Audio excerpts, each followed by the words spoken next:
যার ঈমান যত বেশি হবে আল্লাহ তাআলা তাকে তত বেশি পরীক্ষা করবেন।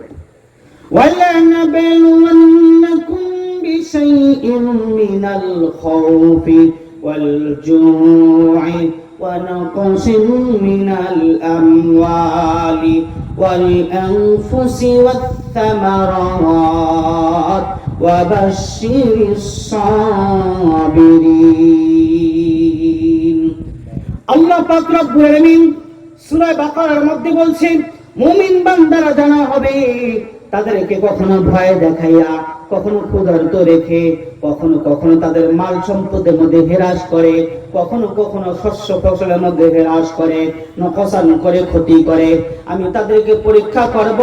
যদি কেউ এই পরীক্ষার মধ্যে ধৈর্য ধারণ করতে পারে, অবশ্যই সাবিরিন, আর এমন ধৈর্য ধারণকারীদের জন্য আল্লাহ পাক রব্বুল আলামিন খুশখবরি দিয়েছেন।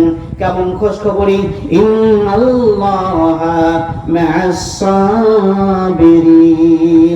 আর যারাই এমন মুসিবতের মধ্যে ধৈর্য ধারণ করবে, এমন ধৈর্য ধারণকারীদের সাথে আল্লাহ তাকে বলেন সুবহানাল্লাহ। কে থাকে? আল্লাহ থাকে। কে থাকে? আল্লাহ থাকে। এই জন্য কোন সময় মুসিবত আসলে আমরা পেরেশান হব না। মুসিবত দিনেওয়ালাকে, কথা বলেন, কে? মুসিবত থেকে উদ্ধারকারী কে? আল্লাহ।